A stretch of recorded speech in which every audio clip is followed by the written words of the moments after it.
दोस्तों, आज की कहानी एक ऐसे एक्टर की है जिसकी जिंदगी ही किसी फिल्मी कहानी जैसी है। जब भारत अंग्रेजों का गुलाम था, वो ब्रिटिश सेना में थे। दूसरा विश्व युद्ध लड़ा, फिर देश की आजादी के लिए सुभाष चंद्र बोस की आजाद हिंद फौज में भर्ती हो गए। ब्रिटिश सरकार की खिलाफत के कारण इन्हें फांसी की सजा सुनाई गई थी। साथियों ने इन्हें बचा लिया। लंबे समय तक घर और गांव वाले इन्हें मरा ही समझते रहे। एक दिन अंग्रेज इन्हें ट्रेन से दूसरे शहर ले जा रहे थे, तो अपने गांव के स्टेशन पर चिट्ठी फेंककर ये सूचना घरवालों तक भिजवाई कि ये जिंदा हैं। ये कलाकार थे नजीर हुसैन। नजीर ने हिंदी सिनेमा में करीब 500 फिल्मों में काम किया।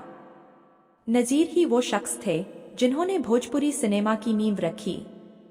नजीर ने ज्यादातर पिता, दादा और चाचा जैसे रोल ही फिल्मों में किए।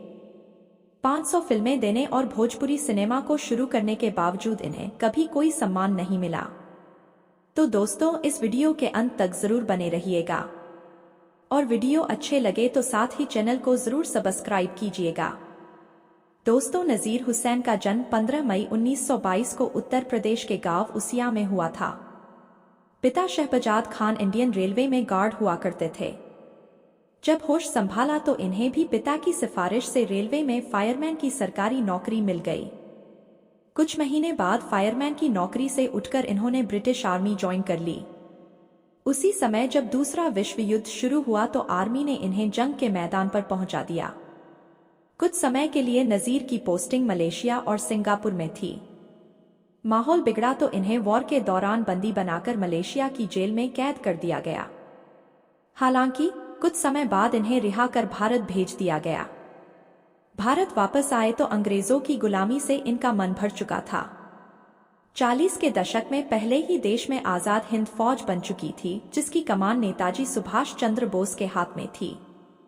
सुभाष चंद्र बोस से प्रेरित होकर नजीर भी इंडियन नेशनल आर्मी में भर्ती हो गए। बचपन से ही नजीर को लिखने में महारत हासिल थी, तो इनके हुनर को समझकर सुभाष चंद्र बोस ने प्रचार प्रसार के लिए लिखने का काम सौंप दिया। अंग्रेजों के खिलाफ आवाज उठाने पर एक बार इन्हें फांसी की सजा सुनाई गई थी। नजीर को लाल किले में फांसी दी जाने वाली थी, लेकिन रास्ते में ही दोस्तों ने अंग्रेजों की गाड़ी पर हमला कर इन्हें बचा लिया। जब लड़ाई बढ़ने के बाद अंग्रेजों ने आजादी की मांग करने वाले आजाद हिंद फौज के नौजवानों को जेल में डाल दिया, तो उन लोगों में नजीर भी शामिल थे। देश का माहौल बेहद खराब था और अंग्रेज कई भारतीयों को मार रहे थे। कई दिनों तक नजीर को भी बंदी बनाकर रखा। इसी बीच पूरे गाजीपुर में खबर फैल गई कि अंग्रेजों ने नजीर को एनकाउंटर में मार दिया। खबर मिलते ही गांव में हंगामा मच गया और परिवार में मातम छा गया। समय बीतता गया और घरवालों ने इन्हें शहीद समझ लिया। जेल में बंद नजीर भी जानते थे कि अगर कई दिनों तक उनकी कोई खबर घरवालों तक नहीं पहुंची तो सबका बुरा हाल हो जाएगा। सुभाषवादी दल के भारतीय अवाम पार्टी के महासचिव कुंवर नसीम रजा खान ने एक पुराने इंटरव्यू में बताया था कि उस समय गांव वालों ने नजीर को मरा हुआ समझ लिया था। उन्होंने बताया कि अंग्रेज एक बार नजीर को ट्रेन से हावड़ा से दिल्ली लेकर जा रहे थे। रास्ते में दिलदारनगर जंक्शन भी पड़ता था, जिसकी जानकारी नजीर को थी। चालाकी के साथ नजीर ने अंग्रेजों से एक पेपर और पेन लिया और तुरंत घरवालों के नाम एक चिट्ठी लिख दी। जैसे ही स्टेशन आया तो नजीर ने वो पन्ना स्टेशन पर फेंक दिया। किस्मत से वो पन्ना उसिया गांव के एक आदमी के हाथ लगा और उसने पूरे गांव में खबर फैला दी कि नजीर अभी जिंदा है। खबर मिलते ही गांव वाले स्टीम इंजन से चलने वाली मीटर गेज ट्रेन के पीछे नजीर को छुड़ाने दौड़ पड़े। हालांकि नजीर को उस समय छुड़ाया नहीं जा सका। कुछ महीनों बाद जब 15 अगस्त 1947 को भारत आजाद हुआ, तो स्वतंत्रता की लड़ाई में बंदी बनाए गए हर आदमी को छोड़ दिया गया। स्वतंत्रता सेनानी होने पर नजीर हुसैन को जिंदगी भर के लिए रेलवे का फ्री पास मिला था। देश आजाद हो गया तो नजीर के पास कोई काम नहीं था।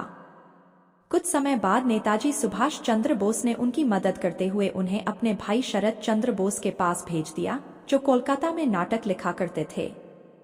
नजीर ने कोलकाता में शरद के लिए नाटक लिखने शुरू कर दिए, जो हिट हुआ करते थे।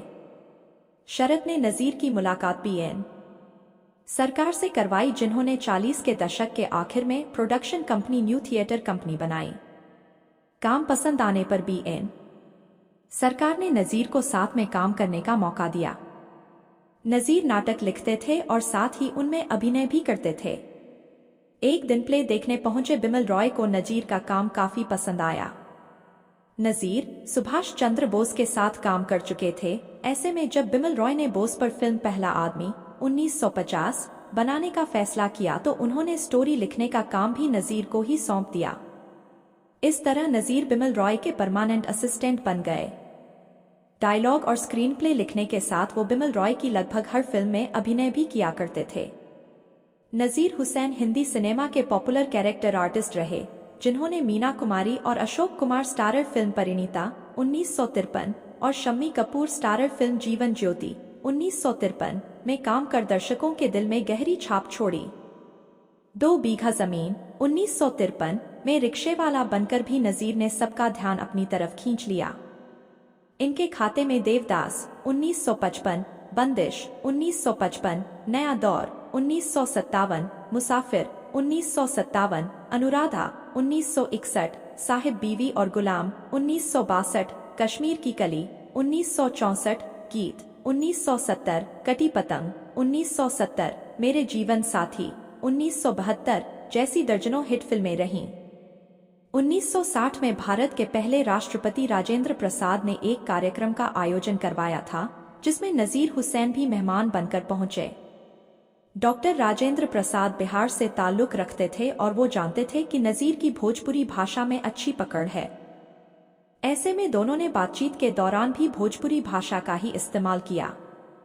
बातों का सिलसिला निकल पड़ा तो डॉक्टर राजेंद्र प्रसाद ने मन की बात नजीर के सामने रख दी। उन्होंने कहा, तुम्हारी भोजपुरी अच्छी है, लेकिन यहाँ भोजपुरी में फिल्में क्यों नहीं बनती? इस भाषा की फिल्में बननी चाहिए। बस फिर क्या था, यही नजीर हुसैन को पहली भोजपुरी फिल्म गंगा मैया तो है पियरी चढ़ाईबो 1963 बनाने का आइडिया आया। नजीर ने खुद इस फिल्म की कहानी लिखी और स्क्रीन प्ले तैयार किया। फिल्म बननी तो 1.5 लाख के खर्च पर थी, लेकिन फिल्म बनने में 5 लाख रुपए लग गए। जब फिल्म बनी तो एक स्पेशल स्क्रीनिंग रखकर इसे सबसे पहले डॉक्टर राजेंद्र प्रसाद को ही दिखाया गया। जब सालों बाद ये दावा किया गया कि पहली भोजपुरी फिल्म की स्क्रिप्ट नजीर ने नहीं लिखी है, तो नजीर मामला हाई कोर्ट तक ले गए। आखिरकार कोर्ट ने भी फैसला नजीर के पक्ष में सुनाया। पहली फिल्म की कामयाबी के बाद नजीर हुसैन भोजपुरी सिनेमा में ही काम करने लगे। 1979 में रिलीज हुई फिल्म बलम परदेसिया से उन्होंने फिल्मों में पैसे लगाने शुरू किए। ये फिल्म आज भी भोजपुरी सिनेमा में बेंचमार्क मानी जाती है। भोजपुरी फिल्मों के साथ साथ नजीर हिंदी फिल्मों अमर अकबर एंथोनी, कटी पतंग, द बर्निंग ट्रेन, असली नकली में भी नजर आए। नजीर हुसैन ने अपने गांव की हिफाजत नाम की लड़की से शादी की थी, जिससे उन्हें एक बेटी हैरुनिसा और बेटा मुमताज है। बेटी की शादी दिलदार नगर में हुई थी, जबकि बेटा मुमताज मुंबई में रहता है।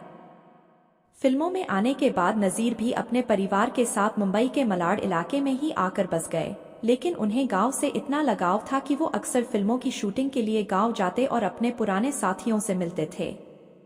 उसिया गांव में आज भी उनका पुराना घर है, जहां अब स्कूल बन चुका है। नजीर को फिटनेस से ऐसा लगाव था कि धूप हो या बारिश वो रोज लंबी सैर करना नहीं छोड़ते थे। 1987 में नजीर भोजपुरी फिल्म टिकुलिया चमके के लिए आधी रात में काम कर रहे थे। 16 अक्टूबर को देर रात उन्हें दिल का दौरा पड़ा और घर में ही उनकी मौत हो गई। तो दोस्तों, आपको नजीर हुसैन की कौन सी फिल्म या किरदार पसंद आया था, हमें कमेंट में जरूर बताइएगा। ऐसी ही और दिलचस्प कहानी जानने के लिए आप मेरे चैनल कृष्णा फिल्मी टीवी को सब्सक्राइब भी कर सकते हैं। बस बेल आइकन दबाना मत भूलिएगा। धन्यवाद।